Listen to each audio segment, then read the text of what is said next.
시청자 여러분 안녕하십니까. 지금부터 전학현의 안보정론을 시작하겠습니다. 우선 윤석열 대통령이 말이죠. 25일하고 26일 사이에 우리 국민의힘 차원에서 이 의원들의 연찬회가 천안에서 1박 2일 일정으로 열리게 되는데요. 이때 참석할 예정으로 알려지고 있습니다. 통상적으로 이런 국회의원 연찬회에는요. 대통령이 참석해 오지 않았다고 합니다. 그럼에도 불구하고 이번에 참석하는 것은 그만큼 지금 현재 정부 우선 지지율 바닥으로 인해서 굉장히 많이 흔들리고 있고 특히 이준석의 반동으로 인해서 상당한 어려움에 처해 있지 않습니까? 그렇기 때문에 당을 제대로 좀 추스려야 될 것이 아니냐. 더군다나 지금 국민의힘은요. 정상적인 체제가 아니고 비상적인 체제, 비상 상황, 이머전시 상황이잖아요. 그래서 비대위를 구성한 상황이거든요. 그렇기 때문에 당정과의 어떤 이 화합 그리고 연대의식이 그 어느 때보다 중요하다. 그래서 당에 대한 신뢰를 표명하면서 당이 정부하고 적극적으로 협조해서 우리 국민을 빠져나가는데 역할을 좀 해달라. 이러한 당부의 의미가 아닐까. 그래서 분위기를 좀 꾀하는 반전을 시키는데 도움이 될 것 같아서 참석하는 것이 아닌가 이렇게 생각이 들고요. 그러면서 자연스럽게 지금 현재 윤석열 대통령은요. 정치에 대한 경험이 전혀 없지 않습니까? 그러다 보니까 당 장악력이 조금 떨어진다. 이러한 우려들이 있거든요. 그래서 이번 기회에 당 장악력을 좀 높이는 그런 계기로 또 삼을 필요도 있지 않나. 그래서 이번에 윤석열 대통령이 직접 천안에까지 가서 참석하는 거 이거는 뭐 시기적으로 과거 사례가 어떻게 됐든지 간에 적절한 것 아니냐 이런 생각이 듭니다. 자, 그리고요, 오늘 이제 광복절 기념식이 있었는데요.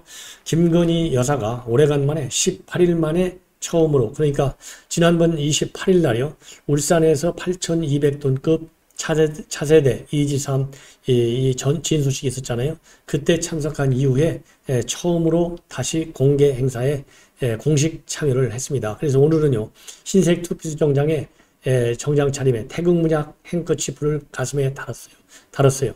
그러니까 윤석열 대통령도 마찬가지로 이 태극문양의 행커치프를 가슴에 달았는데 내외가 똑같이 달았고 오늘 행사에서는요 윤석열 대통령 부부가 이 참석자들하고 같이 4절까지 합창을 했다.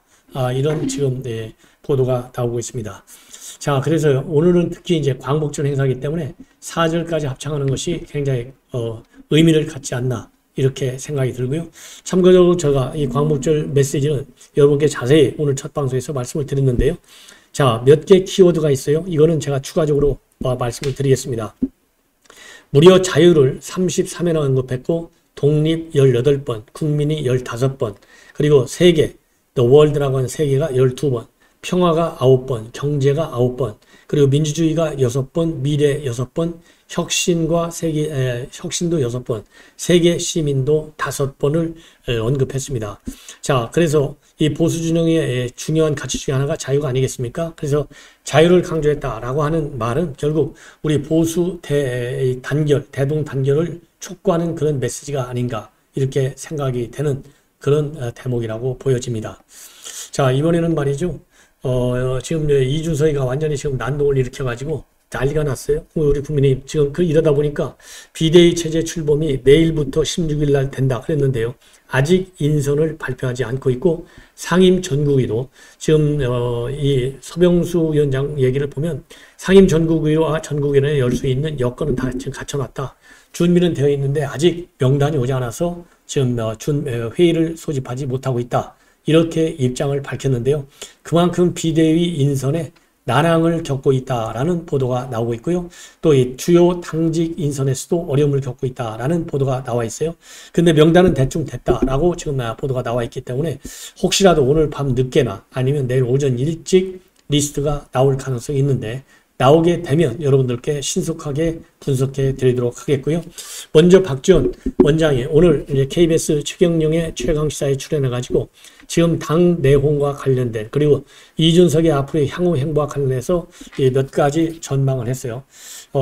그래서 우선은 기본적으로는 창당을 하긴 하는데 지금 창당은 안 한다. 지금은 내부에서 싸우는데 주력하고 창당은 내년도 말 총선 전에 창당할 것이다. 왜냐하면 어차피 공천 파동이 날 것 아니냐. 그러면은 결국은 신발을 바꿔 신을 시기가 그때고 지금은 최대한도로 국민의힘을 흔들 것이다.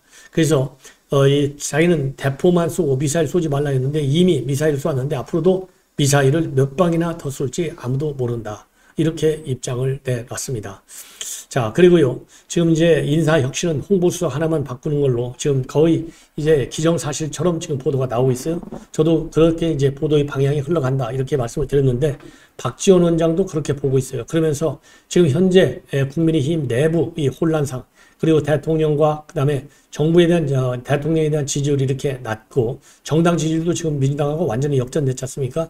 이런 상황에서 사람 한 사람 바꿔가지고 과연 이 위기 국면을 벗어날 수 있겠느냐, 상당히 회의적이고 비판적인 시각을 내놓고 있습니다. 그래서 이 박지원 원장이 어떻게 얘기했는지 이걸 봐야 우리 여러분들께서도 어떻게 대응하는 게 좋겠는지, 그리고 이 박지원 원장의 이런 말은 또 순수하게 정말로 이 현 상황을 잘 보고 우리 국민의힘과 대통령이 도움이 되는 측면에서 한 얘기인지, 아니면은 비판을 위한 비판으로 당 내홍을 부채질하는, 그러므로써 우리 여당 내에 이간질 차원에서 한 얘기인지 여러분들께서도 한번 판단을 해보시면 좋을 것 같습니다. 제가 보기에는요, 좋은 의미로의 비판 이런 거는 뭐 거의 없고 정략적인 차원에서 당략적 차원에서의 비판으로 일관하고 있다 이렇게 판단이 되고요. 이런 비판은 박지원 원장 기본적으로 본인의 정치적인 이익을 앞세우는 게 아니냐. 왜냐하면요, 뭐 사실 여부를 떠나서 2024년도에 목포에서 출마할 가능성이 있다는 거 아니에요. 그래서 손혜원이가 그렇게 되면 내가 내려가서 목포에 출마하겠다 이런 입장을 최근 한 두어 달 전에 발표한 바 있어요. 바로 그거를 노리고 지금 매일같이 정치 평론을 하고 돌아다니고 있는 거예요. 정말 안타깝다 이런 생각이 드는데요. 그런 측면에서 이 박지원 원장이 오늘 이 KBS 라디오에서 뭐라고 얘기했는지 결론은 그겁니다. 창당한다. 그리고 미사일은 이준석이가 계속 쏘아댄다. 그리고 홍보수석 하나 바꿔갖고는 지금 위기를 극복해낼 수 없다. 이게 이제 핵심입니다. 자, 조금 자세하게 말씀드릴게요. 대포만 쏘지 미사일을 쏘지 말라고 했는데 결국은 미사일 쏘더라. 이렇게 얘기를 하면서 이준석 대표가 이 거친 표현을 한 거에 대해서는 굉장히 유감스럽게 생각하는데, 미사일이 이준석만 쏠 수 있는 미사일을 갖고 있는 게 아니라 북한 미사일도 여러 개 많이 가지고 있다. 그래서 앞으로 이 난국을 이 대통령이 이준석 문제를 제대로 해결하지 않으면 계속해서 이 미사일을 강으로 쏠 것이다. 이렇게 얘기하고 있어요. 자, 여기서 북한 미사일까지 꺼낸 이유는 북한도 이준석에 편승해서 같이 위협 전략을 나올 것이다. 이런 얘기를 하기 위해서, 그러니까 이중의 위기 국면에 놓이게 될 것이다. 이런 얘기를 하기 위해서 북한도 미사일을 여러 개 가지고 있다. 많이 가지고 있다. 이 얘기를 한 것 같습니다. 그리고요, 윤핵관이면 윤핵관이지 윤핵관 호소인은 도대체 뭐냐. 그 요새 윤핵관 호소인들은 굉장히 기분이 나쁠 것이다. 그리고요, 지금 주호영 비대위원장 리더십은 굉장히 칼날 위에 서 있는데 문제는 대통령이 이것을 어떻게 해결하느냐 문제인데, 주호영 비대위원장도 문제지만 지금 민심은 이준석 전 대표한테 가 있다 이렇게 보고 있습니다. 그러면서 지금 지지도 조사를 해보면 이 전당대회 쪽으로 유승민과 이준석이가 이렇게 높게 나오는 게 아니냐. 그러면서 인용이 되든 가처분이 인용이 되든 기각이 되든 간에 당권의 향배는 어떻게 된든 간에 굉장히 이준석한테 유리하게 가고 있고, 두 사람의 지지율을 합치면 거의 과반에 육박한다 이렇게 얘기를 하고 있습니다. 그리고 이준석은 지금은 탈당 안 한다. 창당도 안 한다. 그러면서 본인은 공천 학살이 있을 때 신당이 창당될 것이고, 지금 이준석 대표가 탈당해서 신당으로 가면 윤석열 대통령이나 국민님은 굉장히 좋아할 것이다. 이렇게 얘기를 하고 있어요. 그리고 내후년 총선에 상당한 소용돌이가 칠 것이고 2023년 말 그리고 총선 바로 직전까지는 일반 당원으로 있을 수밖에 없을 것이다. 그래서 공천학살을 보고 튀어나가는 게 우리 정당사다. 총선마다 그런 게 나왔고 늘 신당이 그래서 나오는 것인데, 지금은 이준석은 나가지 않고 내부에서 계속 진짜 내부 총질을 하고 있고 또 폭발력이 있다. 이렇게 의견을 피력하고 있습니다. 그리고요, 대통령하고 6월 중순에 만났느냐 안 만났느냐 가지고 만났다라고 밝혀서 결국은 이준석이가 젊은 사람답게 확 얘기해 버렸는데 결국 대통령실은 거짓말한 게 아니냐 이렇게 비판하고, 그리고 대통령실의 문제는 한두 가지가 아니다. 장애인 가족을 만나는데 그 현장에 가시면서 대통령이 구두를 신고 왔다? 오세훈 시장은 등산화 신고 오고 도대체 어디를 갈 때 무슨 신발을 신어야 되는지조차도 모르고 대통령을 보필하고 있기 때문에 대통령 실수가 더 많이 나오는 것이다. 그러면서요, 혁시적인 인적 개편도 없이 지도가 올라가겠느냐.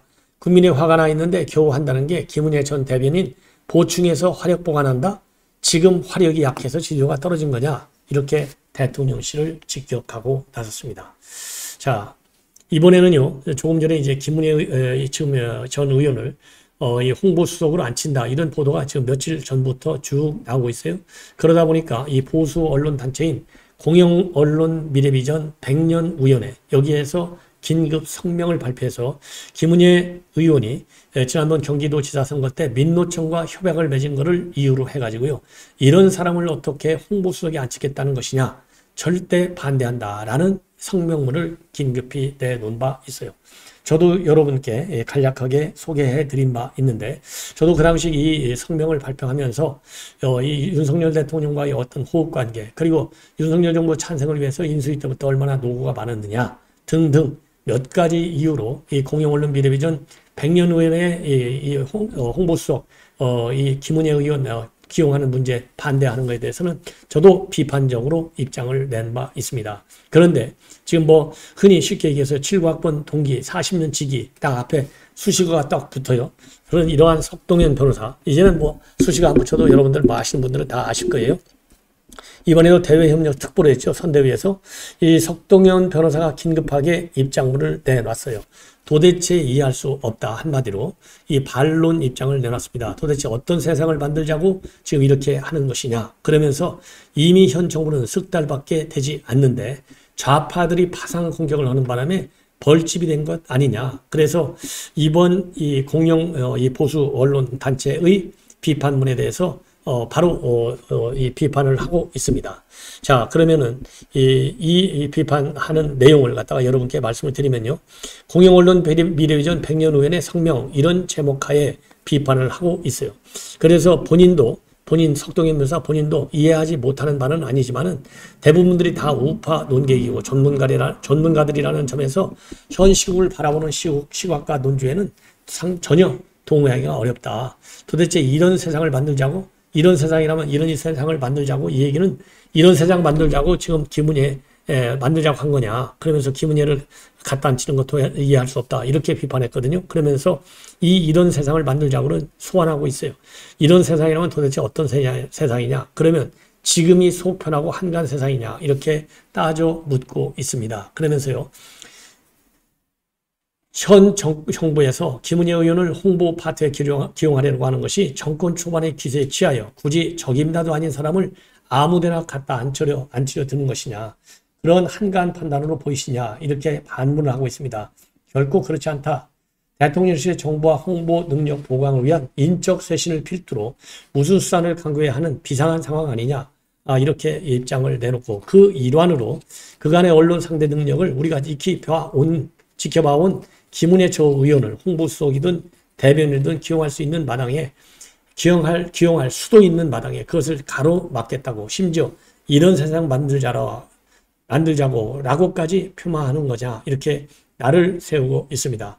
그러면서요, 이러한 비판은 결국 누워서 침 뱉는 정도가 아니라 자해 수준이다. 좌파들에게 공격구실을 갖다 바치는 하지하의 패착이다. 이렇게 강력히 반박을 하고 있어요. 그러면서 성명서 문맥상으로 보면 마치 김은혜 씨가 과거 행적을 사과하면 달리 보겠다거나 홍보수석이 아닌 대통령실에 다른 직책으로 맡는 건 괜찮다는 식의 조건부 비난으로 볼 대목도 있지만, 대중은 그렇게 분석적으로 보지 않는다.